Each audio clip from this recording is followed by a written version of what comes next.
Now, a day two basically refers to that second part of the interaction. Okay, like you went in, you started talking, you determined the logistics, and you couldn't go for plan A, okay, pull her. You couldn't go for plan B, go with her, so you opted for plan C, where you got her number. Okay, and by getting the number, you split that interaction from open all the way to sex in two. Okay, the number being the little bridge, and that second part there is what we call the day two. Okay, it's ultimately when you see her again. Now that could be later that night, it could be the next day, it could be the following week. It's ultimately the first date. So similar to having that purpose, behind getting the phone number, which is what?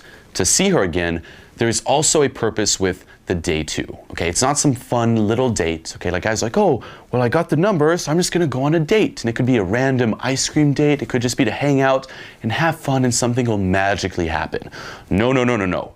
The only purpose of the day two is ultimately to have better logistics and go for plan A or plan B and fuck her. Okay, keep that in mind. A day two is a continuation of the initial interaction with better logistics. Okay, so what does that mean? Ultimately, where can I meet her that is as close as possible to the sex location? Okay, now the logistics are in your control, and keep this in mind when setting it up. You're like, well, the sex location could be my apartment, it could be my place. Okay, so say you decide that you're gonna pull her back to your place. What are you gonna do when you set it up?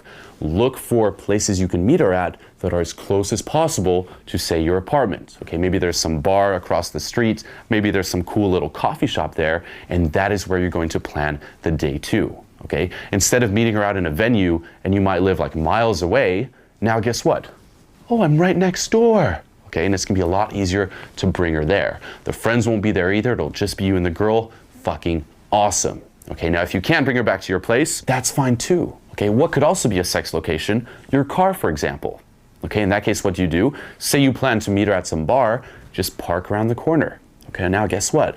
The logistics are a lot easier. Okay, it could also just be some dark alley, and it could even be her place. Okay, if you know where she lives, you determine her logistics, she preferably doesn't have any roommates, and it's just a lot easier, just pick somewhere near where she lives. Now, don't be creepy doing this, okay? Don't be like, so, what is your address? Where exactly do you live? And then just pick a place like right across the street, okay? She'll be like, whoa, what the fuck? Basically, pick a place in like the general area, okay, if you've determined those logistics, in terms of where she lives.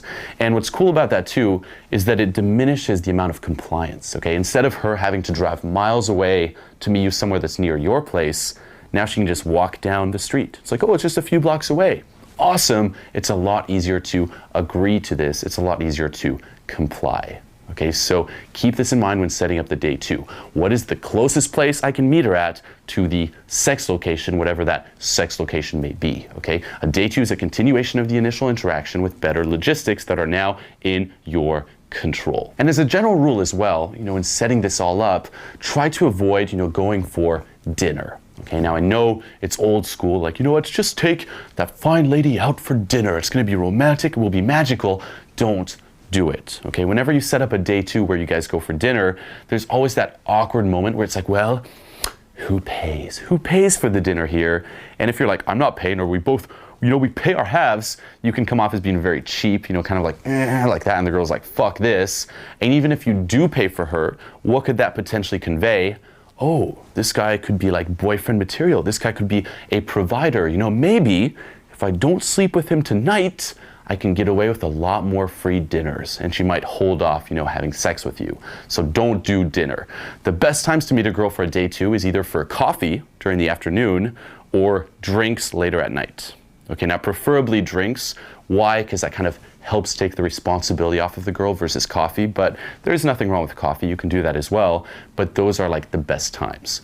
Usually I'll tell a girl, meet me at 8 p.m. Okay, 8 p.m. plus is kind of considered like, we're not going for dinner. If you say 7:30 or 7, it's like, oh, well, we're gonna eat. It's like, no, meet me for drinks, 8 p.m., so it's still early and you have enough time to make something happen. And with drinks or coffee, it's not as expensive as dinner, where the girl's gonna be like, oh, I wonder how many more free drinks or free coffees I can get from this guy.